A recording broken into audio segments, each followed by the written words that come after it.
Have you ever noticed how worry feels like a rocking chair? It gives you something to do, but it doesn't actually get you anywhere. You move back and forth, feeling the motion, but never making any real progress. It's familiar, almost comforting in a strange way, because at least you're doing something. But deep down, you know it's not taking you forward. We spend so much of our mental energy rehearsing conversations that haven't happened yet, or solving problems that may never arrive. We imagine scenarios that never unfold, arguments that never take place, and outcomes that never materialize. It's a wearying way to live, constantly leaning into a future that hasn't been born while ignoring the present moment that is right in front of us. And so we find ourselves searching for Bible verses about anxiety and worry because we are tired of the noise. We want the humming in our heads to stop so we can hear the sound of the rain or the kettle or our own breathing. We want to feel the weight of our shoulders drop, even if only for a moment. Worry is a thief that steals the joy of the now by demanding we pay a ransom for the later. It tells us that if we just think about the problem long enough, we can control the outcome. It whispers that vigilance equals safety, that tension equals preparedness, that fear equals wisdom. But life is rarely something we can control. It is something we participate in. It unfolds with or without our permission, and often in ways we never expected. We need a way to break the cycle of what if and replace it with a sense of even if. Even if things don't go the way we hope, even if the path ahead is unclear, even if tomorrow brings challenges we didn't anticipate. We are looking for a way to stand on solid ground when the floor of our lives feels like it is made of shifting sand. We want to feel anchored, steady, rooted in something deeper than our own predictions. There is a beautiful moment in the Gospel of Matthew where Jesus speaks directly to this human tendency. In chapter 6, verse 34, he says, "Take therefore no thought for the morrow shall take thought for the things of itself. Sufficient unto the day is the evil thereof." When he says to take no thought, he isn't suggesting we become irresponsible or stop planning. He is not telling us to abandon wisdom or foresight. Instead, he is talking about that gnawing, anxious preoccupation that eats away at our peace. That mental tug of war where we try to live in 2 days at once. The word sufficient reminds us that every day comes with its own set of boundaries. Think about a gardener who focuses only on the square foot of earth right in front of them. They are not worrying about the harvest in 3 months. They are simply pulling the weeds that are touching their hands right now. They are tending to what is here, not what is hypothetical. There is a great mercy in focusing on the square foot of today. We were not designed to carry the weight of next week or next year. We only have enough strength for the next 24 hours. When we try to reach out and grab tomorrow's troubles, we drop the grace that was intended for today.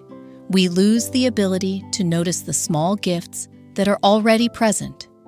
The warmth of sunlight on the window, the kindness in someone's voice, the quiet reassurance that we are held by a love that does not waver. This is the heart of Bible verses about anxiety and worry. It is the invitation to stay put, to remain present in this hour, trusting that when tomorrow comes, the strength we need for it will arrive exactly on time. Not early, not late, on time. Something shifts when we realize that our worry is often just a form of misplaced imagination. We use our God-given ability to envision possibilities, to create monsters instead of cathedrals. We build entire worlds in our minds, where everything goes wrong, where every door closes, where every path leads to disappointment. But what if we decided to use that same imagination to wonder about the ways things might actually work out? What if we pictured restoration instead of ruin? What if we imagined God's faithfulness instead of our failure? There is a different dimension to our struggle when we stop trying to outsmart our circumstances and start trusting the one who designed the seasons, the God who brings spring after winter, dawn after night, healing after heartbreak, the God who has never once been surprised by the things that surprise us. The Apostle Paul wrote some of his most encouraging words while he was sitting in a dark prison cell, which gives his advice a certain weight. In Philippians chapter 4, verse 6, he writes, "Be careful for nothing, but in everything by prayer and supplication with thanksgiving, let your requests be made known unto God." In this context, being careful means being full of care or being pulled in different directions. It is that feeling of being a piece of fabric pulled so tight that it is about to tear. It is the sensation of being stretched beyond what feels manageable. Paul suggests a rhythm of release. Think about the way a window frame works. It holds the glass, but it also allows the light to pass through. It has structure, but it also has openness. When we bring our worries into the light through prayer, we are acting like that frame. We are acknowledging the boundaries of our lives while letting the light of hope shine into the dark corners. We don't have to use fancy words. We just have to be honest about what is pulling us apart. This practice turns our anxiety into an encounter. Instead of a circular conversation with ourselves, our worry becomes a bridge to a conversation with the divine. These Bible verses about anxiety and worry remind us that we don't have to keep our fears a secret. We can lay them out on the table like a map and ask for a better way through the terrain. We can say, "Here is where I am. Here is what I don't understand. Here is what feels too heavy for me to carry alone." And something happens in that exchange.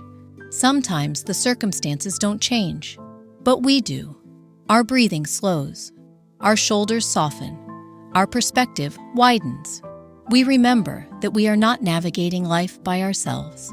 As we come to the end of this reflection, I hope you can feel the tension in your jaw start to loosen just a little. I hope you can sense your breath settling into a calmer rhythm. The world is big, and your life is precious, and you were never meant to solve everything by dinner time. You were never meant to hold the universe together with your bare hands. We can take a breath and remember that we are part of a much larger story, one where the ending has already been written in love. May you find the grace to leave tomorrow's troubles in tomorrow's hands. May your heart recognize the abundance that is already present in this moment. May the what-ifs in your mind be replaced by the quiet assurance of, "I am with you." May you notice the small miracles that happen when you stop trying to control the wind. May you find rest in the knowledge that you are not the one holding the world together.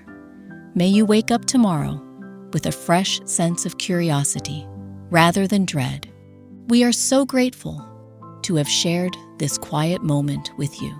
If this reflection resonated, perhaps pass it along to someone navigating their own season of uncertainty as a gentle reminder that it's okay to just breathe.